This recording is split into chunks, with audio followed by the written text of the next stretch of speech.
በኦርቶዶክሳውያን ላይ እየደረሰ እልቂት ነው። ፍትህ እንፈልጋለን። ጥልቅ የሆነ የሀዘን መግለጫ። ለምንድን ነው በገዛ ሞታችን ላይ መጨከን ያቃተን? ዛሬ የካቲት 21 ትናንትና ኦርቶዶክሳውያን በተጨፈጨፉበት ቦታ ዛሬም ከጧት ጀምሮ ጭፍጨፋው ነበር። እኛ እየሞተን እንበዛለን እንላለን፣ እነሱ መግደላቸውን አላቆሙም።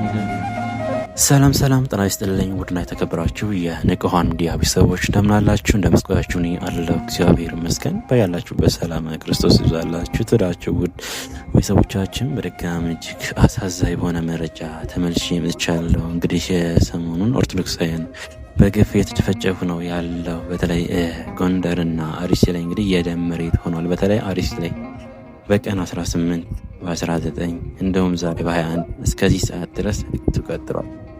እንግዲህ ገዳዮችን ለማጣራት ወደ አርሲ ጋዜጠኛ መሳይ ከአርሲ ደውሎ ስለማንነታቸው ከአርሲ ሸርካ የወጣ መረጃ አለ፣ አስደምጣችኋለሁ። ከዚህ ቀደም እንግዲህ እየተዘጋጀን ነው ብለው በይፋ ቪዲዮ ቀርጸውን ነግረውን ነበረ፣ ግን ኦርቶዶክሳውያን ተኝተናል። ዜናውን ለመስማትም ሆነ ለማድመጥ ፈቃደኛ የሆነን አይመስለኝም። ለመድ ነው መሰለኝና እንግዲህ ደብሮናል መሰለኝ። ባካችሁ በአንድ ጉድጓድ 28 ኦርቶዶክሳውያን አስባችሁታል? እንኳን 28 የአንድ ሰው ነፍስ እኮ ያሳዝናል። ኦርቶዶክሳውያን እና ባካችሁ ንቁ፣ እንንቃ። እንግዲህ እንደዚህ ያለ ዜና እንዳይሰራጭ ለኦርቶዶክሳውያን እንዳይደርስ ዜናውን ሰምተን እንዳናዝን በሀዘን እንኳን ከጎናቸው እንዳንሆን ትናንትና የተደረገውን ነገር አይታችኋል አይደለ? በ4 ኪሎ ኮሪደር ልማት ላይ ስክሪን ሪከርድ ላይ የኪዳነ ምሕረት ምስል በማሳየት ታይቶ ተደርጎ የማይታወቅ ነገር። ይህ ፖለቲካዊ ሴራ ነው፣ ቁማር ነው። ደስ አይባላቸው ኦርቶዶክሳውያን። ከዛ ደግሞ 4 ወር ሙሉ በነፃነት ሲሰራሸር የነበረ ከአዲስ አበባ ሐዋሳ የተመላለሰ ያልተያዘ ግለሰብ ዛሬ ተያዘ ይሉናል። ትዝታው ሳሙኤልም ማለት ነው። ይህ ሁሉ እየተደረገ ያለው እንግዲህ አጀንዳ ለማስቀየርና እንደዚህ ያሉ ጉዳቸው እንዳይወጣባቸው ነው። በአርሲ እየሞቱ ያለውን ኦርቶዶክሳውያን ዜና እንዳይሰማ እንዳይሰራጭ ታፍኖ እንዲቀር ማለት ነው። እግዚአብሔር ይፍረድባቸው። ምንም ማለት አልችልም። ሁላችሁም ድምፅ ለመሞክሩ። በቅድሚያ ግን ጋዜጠኛ መሳይ ያጋራውን መረጃ ላስደምጣችሁና መላ ኦርቶዶክሳውያን ድርጊቱ እየተቃወሙ እያወገዙ ይገኛሉ። እንግዲህ ገዳዮችን በቪዲዮ ሰርተው ከዚህ ቀደም ያጋሩትን ቪዲዮ ማሳያችሁ ይሆናል። እባካችሁ አሁንም እንንቃ። ለሚመለከተው አካል ቪዲዮን አድርሱልኝ። ሰላም ጤና ይስጥልን ተመልካቾቻችን፣ ከአንከር ሚዲያ ዝግጅት ክፍል የአክብሮት ሰላምታችን እናቀርባለን። ባለፉት 2 ቀናት በምስራቅ አርሲ ሻርካ አካባቢ ከፍተኛ የንጹሃን እልቂት መፈጸሙን የሚገልጹ መረጃዎች በስፋት እየወጡ ነው። የኢትዮጵያ ኦርቶዶክስ ተዋሕዶ ቤተክርስቲያን አንድ አባትም ግድያው መፈጸሙን ጠቅሰው መግለጫ መስጠታቸው ተሰምተዋል። 21 የእምነቱ ተከታዮች መገደላቸው ይነገራል። ቁጥራቸው እየጨመረ መሆኑንም ዘግይተው የሚወጡ መረጃዎች ያሳያሉ። ወደ ስፍራው ስልክ ደውል አንድ የእምነቱ ወይም ደግሞ የተፈጸመው እልቂት ቤተሰብ አግኝተናል። በጣም አመሰግናለሁ። እንዴት አለ? እንግዲህ በጭንቅ ጊዜ ላይ ነው እየደወልኩት። እስኪ ምንድን ነው የሆነው? ከመነሻው የተፈጸመውን ትነግረናለህ? እሺ፣ አመሰግናለሁ። እንደሚታወቀው እንግዲህ ምስራቅ አርሲ የጥቃት ዓላማ መሆኑን ከጀመረ ወደ 3 ዓመት እየተጠጋ ነው። ከ2016 ዓ.ም ጀምሮ ነው እንግዲህ ጥቃቱ መፈጸም የጀመረው። እንደሚታወቀው ከ2016 17 18 ያው ወደ 8 ወይ 10 የሚደርሱ ወረዳዎች ላይ ጥቃቱ በተደጋጋሚ ይፈጸማል። ከነዛ መካከል አንዳንድ ወረዳዎች ላይ ወደ 300 የሚደርሱ ኦርቶዶክሳውያን፣ አንዳንድ ቦታዎች ላይ ለምሳሌ እንደ ሽርካ ያሉ አካባቢዎች ላይ ወደ 200 የሚጠጉ ኦርቶዶክሳውያን በጠቅላላው ተገድለዋል። እና አሁን እኔ የምነግርህ በምስራቅ አርሲ ይዘው ጥቃቱ ኦርቶዶክሳውያን ላይ ከሚፈጸሙባቸው አካባቢዎች አንዱ ሽርካ ዋና ተጠቃሽ ነው። በማህበራዊ ሚዲያ ሲዘዋወር ምናልባት ሁሉም ሰው ያውቋል። እና ትናንትና በየካቲት 19 2018 ቀኑ 10 ሰዓት ጀምሮ ጃዊ የሚባል አካባቢ ላይ በኦርቶዶክሳውያን ላይ በተከፈተው ጥቃት 21 የሚደርሱ ኦርቶዶክሳውያን ተገድለዋል። ወደ 7 የሚደርሱ ደግሞ ለከፍተኛ ጉዳት ተዳርገዋል። ቁጥራቸው ቀላል የማይባል ደግሞ እንግዲህ አፍቶ የት እንዳለው አይታወቁም። ቁጥሩ ከዚህም በላይ ሊጨምር ይችላል ማለት ነው ደረሰው። አሁንም ቢሆን ከመቼ ደግሞ ከ11 ሰዓት በኋላ የሰማዕታቱን ቤተሰቦች ጨምሮ ቤታቸው ላይ እሳት ተለቆ ሰፈሩ እየነደደ ነው ማለት ከ11 ሰዓት በኋላ ጀምሮ ያለው በጣም ከፍተኛ አጣብቂኝ ውስጥ የተለያዩ ቦታዎች ላይ ጥቃት የሚፈጽሙ ሰዎች በቀን እየታዩ ነው። ኦርቶዶክሳውያንም በጣም አስቸጋሪ ሁኔታ ውስጥ ነው ያሉት። ይሄ ነው መሳይ። እንግዲህ እናንተ እዛ ነው ያላችሁት። እናንተስ በምን ሁኔታ ላይ ነው ያላችሁት? እንደው ጥያቄውን ደራርቤ ካቀረብኩም መልሼ አስታውሳለሁ። እየመረጡ ነው የሚገሉት። እነማን ናቸው የሚባለውንስ ማወቅ ይቻላል? እስኪ እንደው ዝርዝር አድርገህ ንገረን። አሁን ያላችሁበት ሁኔታ እጅግ አስቸጋሪ ነው። በከፍተኛ ጥንቃቄ ነው ስልክህንም ያገኘሁትና በምን ሁኔታ ላይ ነው ያለው? እየመረጡ ነው ወይ የሚገሉት? እነማን ናቸው የሚለውን እንደው መልስ ብትሰጠን። እሺ መሳይ አመሰግናለሁ። በድጋሚ እንግዲህ አሁን የሚፈጸመው እዛ አርሲ ላይ እንደሚታወቀው በመላ ኦሮሚያ ጥቃት እየተፈጸመ ነው። አርሲ ላይ ከሌሎች ስፍራ ልዩ የሚያደርገው አንድ ሃይማኖት ላይ ያተኮረ ነው። ተለይቶ ነው የሚደረገው። በነገራችን ላይ ሁሉ የኢትዮጵያ ሕዝብ ማወቅ ያለበት ተለይቶ ነው። አንድ ሃይማኖትን ትኩረት ያነበሱም የኢትዮጵያ ኦርቶዶክስ ተዋሕዶ ሃይማኖት ላይ ያነጣጠረ ነው ጥቃቱ ማለት ነው። ኢትዮጵያ ኦርቶዶክስ ተዋሕዶ ቤተክርስቲያን ላይ ያነጣጠረ ጥቃት ነው እና አሁን ያለንበት ሁኔታ በጣም አስቸጋሪ ነው። እውነት ለመናገር አሁን እንኳን እያወራው እያለው ራሱ ምን እንደሚፈጸም አይታወቁም እና እነዛ ማን ናቸው? አሁን ብዙ ጊዜ ይህንን ለመግለጽ ይፈራል። በቤታችንም ያለው ነገር ያው ታጣቂዎች፣ የማይታወቁ ኃይሎች የሚባሉ ዘገባዎች ብዙ ጊዜ ይሰጣሉ። ግን እነዚህ መንግስት ያደራጃቸው እምነትን መሰረት አድርጎ የሚንቀሳቀሱ ናቸው። እንግዲህ ይሄ አርሲ የእምነት እንትን አለበት። በጣም ብዙ ጊዜ የእምነት ችግር ይነሳበታል እና እነዚህ በእምነት ታጥቀው የሚንቀሳቀሱ በሚገርም ነገር የኦነግ ሸኔን ዩኒፎርም የወታደር ልብስ ይለብሳሉ፣ ጸጉራቸውን እንደዚህ ያሳድጋሉ። ግን 100% የአንድ እምነት ብቻ ያለበት ሌላ ብሔር እምነት ከፕሮቴስታንትም ከካቶሊክም ከዋቄፈናውም ከኦርቶዶክሱ ምንም የሌለበት የአንድ እምነት ብቻ ታጣቂዎች ያሉበት ያለው እውነታ ይሄ ነው። መሳይ ኦኬ፣ እንደሰማችሁት ነው ጋዜጠኛ መሳይ እንግዲህ እንደዚህ ያለ መረጃ ለመላው ኦርቶዶክሳውያን ደግሞ ለመላው ኢትዮጵያን አካፍሏል። እንግዲህ ሀዘናቸውን ተጋርቷል። እንደሰማችሁት ገራዮች እነማን እንደሆኑ መጥቀስ ብቻ ነው የቀረው። ክሊር አድርገው ነግረውናል ማለት ነው። ይታወቃሉ። ከዚህ ቀደም አንድ ቪዲዮ ሰርተው ፖስት አድርገው አጋርተውን ነበረ። የኛ ነው ጥፋቱ፣ ጥንቃቄ ማድረግ የኛ የኦርቶዶክሳውያን ግዴታ ነው። ይህም ቪዲዮ ላሳያችሁ። አላህ ሱብሓነሁ ወተዓላ ያው ትእዛዝ ለመፈጸም ዛሬ ላይ በዝግጅት ላይ እንገኛለን ኢንሻአላህ። አላህ ሱብሓነሁ ወተዓላን ደግሞ በዚሁ ሸሃዳን እስክናገኝ ድረስ ጽናቱን እንዲሰጠን እንለምነዋለን። አዩሃል ኩፋር ወልሙርተዲን፣ እናንተ ከሃዲያንና ከዲን ወደ ኋላ የተመለሳችሁት አላችሁበት ድረስ እንደምንመጣ ኢንሻአላህ እንተማመናለን ማለት ነው። በአላህ ሱብሓነሁ ወተዓላ ፍቃድ ካላችሁበት ድረስ በርድም ይሁን በክላሽ እንመጣችኋለን ኢንሻአላህ። እናንተ ሙስሊሞች ወይ ደግሞ ከሂጅራ የዘገያችሁ ሰዎች ሞትን ፈርታችሁ የውርደት ኑሮ አትምረጡ። ከሂጅራ ወደ ኋላ የቀራችሁ ሰዎች ሂጅራን ማድረግ የማይመቻችሁ ከሆነ እንኳን ባላችሁበት ከሃዲያኖችን በምትችሉት አጋጣሚ መዋጋት እንዳለባችሁ አስተላልፋለሁ ኢንሻአላህ። ወሰለላሁ ዐለ ዐላ ነቢይና ሙሐመድ። ይህ የምትመለከቷቸው እንግዲህ ትላንትና ምሽት ላይ በኦርቶዶክሳውያን ላይ እየደረሰ እልቂት ነው። ይኸውም ደግሞ አርሲ ላይ ነው። አርሲ ላይ ዕለት ዕለት የኦርቶዶክሳውያን እልቂት እየፈጸመ ነው። 21 ኦርቶዶክሳውያን ተገድለዋል። 7ቱ በከፍተኛ ጉዳት ደርሶባቸው ሐኪም ቤት ነው ያሉት። ኦርቶዶክሳውያን በየዕለቱ ይገደላሉ። እዚህ እየመጡ ግን ሙስሊም አራጅ አይደለም፣ ሙስሊም ገዳይ አይደለም፣ ሙስሊም አይደለም ይላሉ። ግን በአይናችን የምናየው የምንሰማው ግን እንዲህ የምትመለከቷቸው የኦርቶዶክሳውያን እልቂት ነው።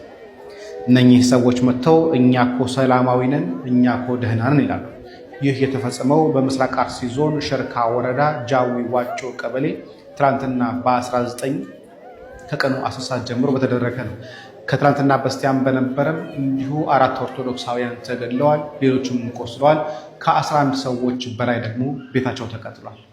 ኦርቶዶክሳውያን በየዕለቱ ሲገደሉ አሁን የሚያሳስበን ስለ ኦርቶዶክሳውያን እልቂት ሳይሆን ስለማይመለከተን ጉዳይ መሆኑ ደግሞ ይበልጥ ያሳዝናል። እባካችሁ ኦርቶዶክሳውያን አሁን እንኳን አንድነታችሁ ይኑር፣ አንድነታችሁን አምጡት። ዛሬ የካቲት 21 ትላንትና ኦርቶዶክሳውያን በተጨፈጨፉበት ቦታ ዛሬም ከጧት ጀምሮ ጭፍጨፋው ነበር። እስከ ተወሰነ ሰዓት ድረስ ምን ያህል ኦርቶዶክሳውያን እንደተገደሉ አልታወቅም። ነገር ግን አሁን ላይ በወጣው መረጃ መሰረት 7 ኦርቶዶክሳውያን እንደተገደሉ፣ ሬሳቸው እንደተገኘ ተሰምቷል። ከዛ በላይም ሊሆን እንደሚችል እየታሰበ ነው ያለው። ይህም ባለፈ ጨፍጫፊዎቹ ወሃቢያ እስላም ቤተክርስቲያን ውስጥ ገብተው ሲጨፍሩም እንደነበር መረጃዎች ያመለክታሉ። ቤተክርስቲያን ላይ ከዚህም በላይ አደጋ ሊመጣ እንደሚችል መገመት አሁን ላይ እያዳገተ አይደለም። አርሲ ላይ በየዕለቱ እየተገደሉ ነው፣ በየዕለቱ እየሞቱ ነው። አሁን ባለው መረጃ ብቻ ነው ይሄ ሆነ ያለው። ዛሬ የሞተው ቁጥር እስካሁን ድረስ አይታወቅም። እስካሁን ሬሳ የተገኘው ብቻ ግን 7 ሊጨምርም ይችላል። እኛ እየሞተን እንበዛለን እንላለን፣ እነሱ መግደላቸውን አላቆሙም ይገሉናል። እኛ እየተመታን እንጠብቃለን እንላለን፣ እነሱ መምታታቸውን መቀጥቀጣቸውን መፍጀታቸውን አላቆሙም። በሞት ማግስት አውደ ምሕረት ላይ ስንሞት እንበዛለን እያላችሁ የምትሰብኩ መምህራን ይብላኝ ለእናንተ፣ ይብላኝ ለእናንተ። ይህ ሐዘን ቤታችሁ ሲገባ ምናልባት ስሜቱን በደንብ ትረዱት ይሆናል። በዚህ ጉዳይ ብዙ ብል ደስ ባለኝ፣ ግን አልችልም፣ ምንም ማለት አልችልም።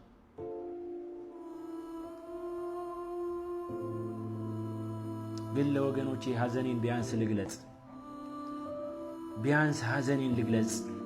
ሌላ ምን ይደረጋል? ነፍሳችሁን በአጸደ ገነት ያሳርፍላችሁ። ከደጋጎች አባቶች ጎን ኑሩልን። ስለ ሃይማኖታችሁ ብላችሁ እየተገደላችሁ ያላችሁ እናንተ በአብርሃም በይስሐቅ በያዕቆብ እቅፍ ነፍሳችሁ ትረፍ። ለምንድነው በገዛ ሞታችን ላይ መጨከን ያቃተን? ለምንድነው ሁልጊዜ በተመሳሳይ አይነት መንገድ እየተጓዝን በገዛ ሞታችን ላይ የምንሳለቀው? ስንት ዙር ነው ይሄ ደብዳቤ የሚጻፈው? እንትና አካባቢ ጠፋን፣ እንትና አካባቢ እንዲደረሰብን፣ እንትን ተቋም ደርሶ ይከላከለን። ስንት ዙር ነው ይህ የፍትህ ጥያቄ ተጠይቆ ጆሮ ዳባ ልበስ የተባለው? መቼ ነው ወደ ዳዲያዊ እርምጃ መሻገር የምንችለው? ኪስ እየቀያየርን ከመጮህ ወደ መፍትሄ እርምጃ ምን ሄደው ወደ መከላከል የምንገባው መቼ ነው? ይህ ሜንታሊቲ የሚኖረን መቼ ነው?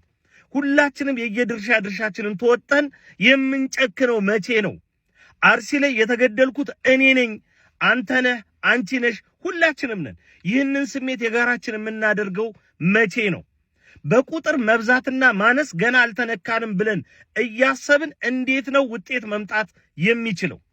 በሞታችን ብቻ አይደለም በተቋማዊ ማንነታችን ጭምር የሚላገጥበትን ነገር ቆምጠጥ ብለን እኛም የሚፈልጉትን እየከለከልን አለፍም ሲል ደግሞ ወደ መከላከል ገብተን መቼ ነው ማስደንገጥ የምንጀምረው? ጥያቄ ይሄ ነው። እንትን አካባቢ እንትን ደረሰ ድምፅ አትሆንም፣ እንትን አካባቢ እንትን ደረሰ ድምፅ አትሆንም። 3 ቀን እንጮሃለን፣ 4 ቀን ረስተን ተጨማሪ ሞት ለተከታይ ቀናት እናውጃለን። ራሳችን ሁሉም ነገር የአንድ እጅ ጭብጨባ ብቻ ሆኖ ቀረ። መሪና ተመሪ እዚህ ጉዳይ ላይ መፈለግ ማለት ችግሩን ማስቀጠል። ሁሉም ሰው የገባውንና የጨከነበትን ነገር እያሳየ እያንጸባረቀ መሄድ መቻል አለበት። በዛ ሲገሉን በዚህ እናደንቃለን፣ በዛ ሲያጠፉን እኛ በዚህ እናጨበጭባለን። እንዴት ሆኖ ነው ታዲያ ለውጥ ሊመጣ የሚችለው? እያንዳንዳችንን እንድንጠይቅ ብቻ ነው የፈለኩት። ሞታችንን በቃ የምንለው እኛው ራሳችን። ይህንን ማመን ነው የሚጠበቀው። ፍትህ አርሲ ላይ በየጊዜው ህይወታቸው ለሚጠፋ የኦርቶዶክስ ልጆች አልበደሏችሁም። በወንጌል ሲያቅታችሁ ሰው በመግደል ስራ ጀምራችኋል። በወንጌል አልቻላችሁ፣ ምክንያቱም ትርኪ መርኪ የሆነ ወንጌል ላይ ያላችሁ አትችሉም። ምክንያቱም እኔ እንዳየሁት ከሆነ 8 ወር ልምድ አለን። በ8 ወር ያየሁት ብዙ ጉዳል፣ ሁሉንም አልዘረዝርም። እንደማይጠቅማችሁ ግን ነግራችኋለሁ። ምንም ነገር የለም እዛ ከጩኸት ውጪ እና ዋቴ ከማድረግ ውጪ ምንም ነገር የለም። ምንም እውነቱን ነው። ምንም ነገር የለም። ምንም ይሄ ነው። ስለዚህ ያቺን ነገር እንድታቋት ነው የምነግራችሁ። ጩኸት አለ ብራምን። ዛሬ የተወለድኩበት ቀን ነው እና ደግሞ ትንሽ አሞኛል። ያው የተለየ ነገር ባይኖርም ከተወለድኩበት ቀን ጋር ተያይዞ ግን ትናንትና መጥፎ ዜና ሰማሁኝ። እሱም ደግሞ በአርሲ የሚገኙ የኦርቶዶክስ ክርስቲያን እምነት ተከታዮች በአንዳንድ ጽንፈኛ አክራሪዎች እየተገደሉ እንደሆነ ሰማሁ። እኔ በሰማሁት በደረሰኝ ኢንፎርሜሽን ወደ 27 አካባቢ የሚያክሉ ሰዎች እንደሞቱ፣ 7 የሚያክሉ ሰዎች ከባድ የአካል ጉዳት እንደደረሰባቸው ሰማሁና ምድራችን ላይ ምን እየተደረገ እንደሆነ አላውቅም። እንደ ክርስቲያን ስለ ክርስቶስና ስለ ስሙ መስዋዕት መሆን ሰማዕት መሆን እንደሆነ ባምንም ግን ማንም ጽንፈኛ አክራሪ ነኝ የሚል ግለሰብ እየተነሳ እኚህን ክርስቲያን ወገኖቼን ሲገድል ዝም ብሎ የማየት የህሊና ሞራል የለኝም። ስለዚህ በአርሲ እየተካሄደ ስላለው ግድያ እየተሰደዱ ስላሉ ኦርቶዶክሳውያን መንግስት ድምፁን እንዲያሰማ ፍትህ እንዲያደርግ ሰላማቸውን እንዲያስጠብቅ በገዛ ሀገራቸው ላይ በጽንፈኛ አካሎች መሞትና መሰደድ እንደሌለባቸው ላሳስብ ነው ይህንን የማደርገው። እንግዲህ ይህንን ቪዲዮ ኮፒ ሊንክ አድርጎ ለሰዎች አድርሱልኝ። እግዚአብሔር ለሞቱት ለቤተሰቦቻቸው መጽናናትን ያድርግ። መንፈስ ቅዱስ ልባችሁን ይደግፍ ያበርታ። የእናንተ መጉደል የእኛ መጉደል ነው። የእናንተ ማነስ የእኛ ማነስ ነው። የእናንተ ደም መፍሰስ የእኛም ደም መፍሰስ ነው እና እንደ ዋዛ እንደ ቀልድ የምንመለከተው አይደለም። ክርስትና ገዳይነት አይደለም። ክርስትና ላመኑት ነገር መሞት ነው። ይህም ደግሞ በእናንተ ስለታየ እግዚአብሔር ደግሞ በክብር ስለሚቀበላችሁ ተስፋ አድርጋለሁ። እግዚአብሔር ቤተሰቦቻችሁን ያጽናና። መልእክቴን ለሰዎች ሁሉ አድርሱልኝ። ተባረኩ። ኦኬ ኦርቶዶክሳውያን እንዳያችሁት እንደሰማችሁት ነው መረጃውን ማለት ነው። በጣም እጅግ የሚያሳዝን ደረጃ ላይ የደረስ ነው። እዚህ አጋጣሚ ፕሮቴስታንት ሆናችሁ የተቃወማችሁ ያላችሁ አቤል አቡና እንዲሁም ዮኒ ማኛ እውነት እግዚአብሔር ያክብራችሁ ማለት ወዳለሁ። ካዘኑት ጋር ማዘን እንግዲህ ባህላችን ልናደርግ ይገባል። ገዳዮችን እናውግዝ ሁላችንም። እኛ ላይ የሚደርሳል ወየው ለገዳዮች። ወደ ጎንደር የተፈጠረውን ላስደምጣችሁ። ጎንደርም አንድ ሰንበት ተማሪ ፍትህ እንፈልጋለን። ሰላም ባለጃኖቹ ሊል አይደለም ዛሬ የመጣሁት ወንድማችንን ድምጽ ለሆነ ነው የመጣሁት። አባታችን ያለውን ነገር ለህዝቡ ያስረዱልን። ታርዶብኛል፣ ፍትህ ይሰጠኝ ብዬ ነው በቃ እኔ እንትን ምለው ለህግ ፍትህ አላገኘሁም። እስካሁን ፍትህ አላገኘሁም። ታዳጊው ገና ያልበላው ህፃን ገና ማርቆ ያላበቃው ህፃን በጨካኝ ማረመኔ ታርዶ ተገዶ ወድቆብኛልና ፍትህ እፈልጋለሁ። እኔ ፍትህ ይሰጠኝ ነው ምን እኔ በቃ ፍትህ እናገኝ። 12 ቀን ሙሉ እስካሁን ታማ እያለቀስን ያገኘነው ምንም ምላሽ የለም እና ፍትህ ነው የምንፈልግ። ባረመኔ ሁኔታ በጭካኔ ሁኔታ የገደለው ነፍሰ ገዳይ ሁሉም የኢትዮጵያ ህዝብ በርብርብ በሚዲያ የተለቀቀ ስለሆነ የገዳዩ ፎቶ ሁሉም የኢትዮጵያ ህዝብ በቻለ አቅሙ ጠቆሞ ለህግ አካላት በመጠቆምና በማስያዝ እንዲተባበረና ወንጀለኛው ለህግ እንዲቀርብ ነው እኛ የምንጠይቀው። ኦኬ እንዳያችሁት ነው። በጎንደር ደግሞ እንደዚህ ያለ ዜና እየሰማን ያለ ነው። ሰንበት ተማሪ ነው እንዳያችሁት። ብቻ ምን ማድረግ አይቻልም። ነፍስን በአጸደ ገነት ያኑርልን። ፍትህ ኢትዮጵያ ውስጥ እንጃ ይገኛል ብሎ ራሱ ማሰብ ከባድ ነው። እንዳያችሁት ነው በጅምላ ሲቀበሩ በዛሬው ዕለት ማለት ነው። ምን እያደረግ እንደሆነ እንጃ። እኛ ደግሞ ኦርቶዶክሳውያን በተቻለ መጠን ጸሎት እናድርግ እስኪ። እንግዲህ እንደዚህ ያሉ ዜናዎች እንደዚህ ያሉ መረጃዎች እንዳይሰራጩባቸው ማለት ነው። ትናንትና በአራት ኪሎ አደባባይ ላይ በመንግስት በሰራው ኮሪደር ልማት ስክሪን ላይ የእናታችን የኪዳነ ምሕረት ምስል እያሳዩ ኦርቶዶክሳውያን ለማታለል ፖለቲካዊ ቁማር የራሳቸውን አጀንዳ ለማራመድ ሲሞክሩ አይተናል። የ5 ኪሎ ጉዳይ መነጋገሪያ ሆኗል። 5 ኪሎ ብዙ ጊዜ አጀንዳ ነች። 5 ኪሎ ብዙ ጊዜ ሐሳብ ነች። 5 ኪሎ ብዙ ጊዜ የሰማይ በር መግቢያ ማንኳኳ ቁልፍ ሐዋርያዊ ተልእኮ መቀበያ ስፍራ ነች። ብፁዓን አባቶች የሚገኙበት ቅድስተ ቅዱሳን ድንግል ማርያም የምትገኝበት ስፍራ ነው። ታዲያ መነጋገሪያ የሆነው ከማህበራዊ ገጽ ጀምሮ ብዙ ማህበራዊ ሚዲያ ዜና የሚሰሩ ሰዎች ይህን ፕሮግራም ሲሰሩ ታየ። ተመልከቱ ምስሉ።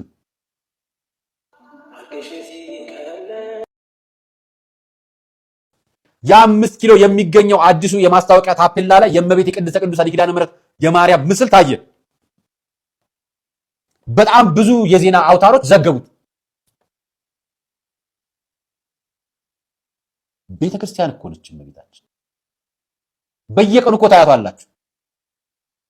ታፔላው ማስታወቂያው ላይ ለምን ተላለፈ ነው ጉዳዩ። መቼም ተሳስተው እንዳልሆነ ታውቃላችሁ። እና የእመቤት የመታየት እንዴት ተአምር ይሆናል? ማስታወቂያ ላይ መታየት በየቀኑ በቤተ መቅደስ እናገኛት የለም ነው። በማስታወቂያ ደረጃ እንደዚህ በአደባባይ ስለተሰቀለች ገርሟችሁ ነው። እኔ ኦርቶዶክስ የሆናችሁ እያንዳንዳችሁ ውስጥ እመቤቴ ፍቅሯ እንዳላችሁ አውቃለሁ። ስለዚህ ለእናንተ ድንቅ ነገር አይደለም። በእመቤታችን ተአምር መስራቱም ድንቅ ነገር አይደለም። በእመቤታችን በቤተ ክርስቲያኗ አጠገብ በቅድስት ማርያም አጠገብ በአደባባይ ማስታወቂያ ላይ የእመቤታችን ታፔላ መሰቀሉ መለጠፉ መነጋገሪያ መሆኑ ዜና መሆኑ ገርሞኝ ነው። ይሄ እኮ ዜና ሊሆን አይገባም።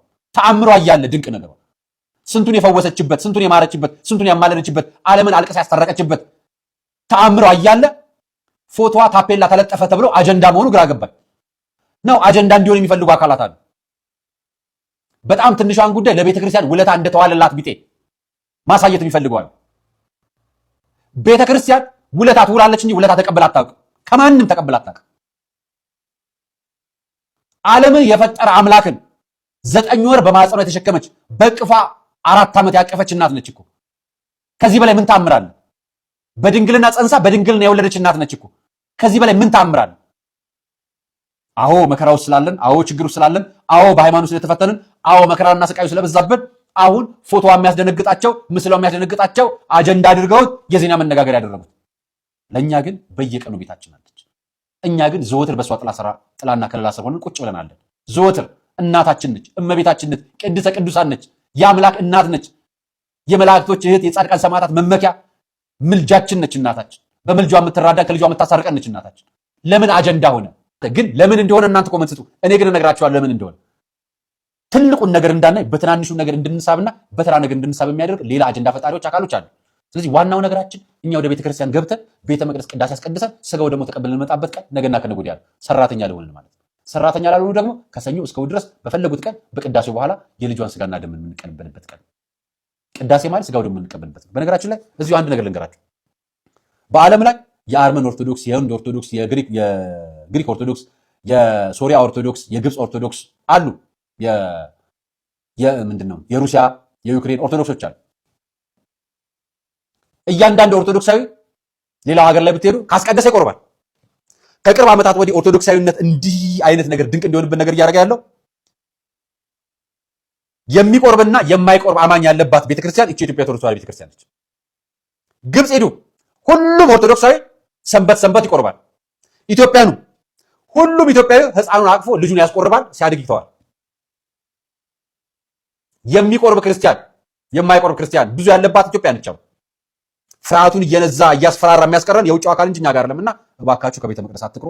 ነገ ቅዳሴ ነው። ንስሐ ያልገባችሁ ንስሐ ግቡ። ስጋው ደግሞ ተቀበሉ። ይህን ይመልካል። ጥልቅ የሆነ የሐዘን መግለጫ በምስራቅ አርሲ ሀገረ ስብከት ሽርካ ወረዳ በጃዊ ቀበሌ 21 ኦርቶዶክሳውያን በታጣቂዎች ህይወታቸው ማለፉን ተከትሎ አባ ሳዊሮስ የኢትዮጵያ ኦርቶዶክስ ተዋሕዶ ቤተክርስቲያን መንበረ ፓትርያርክ ጠቅላይ ጽሕፈት ቤት ዋና ስራ አስኪያጅ፣ የደቡብ ምዕራብ ሸዋና የሸገር ከተማ ሀገረ ስብከት ሊቀ ጳጳስ ጥልቅ ሐዘናቸውን ገልጸዋል። በምስራቅ አርሲ ሀገረ ስብከት ሽርካ ወረዳ በጃዊ ቀበሌ በታጣቂዎች ጥቃት የካቲት 19 ለ20 አጥቢያ 1 ካህን 2 ሴቶችና 18 ወንድ ኦርቶዶክሳውያን በግፍ መገደላቸውን የሀገረ ስብከቱ ጳጳስ ብፁዕ አቡነ ኤልሳ አሳውቀዋል። ታዲያ የሐዘን መግለጫ ከማውጣት ባለፈ የመኖር መብታችን ይከበርልን ሲሉ የአካባቢው ማህበረሰቦች ጥሪ እያስተላለፉም ይገኛሉ።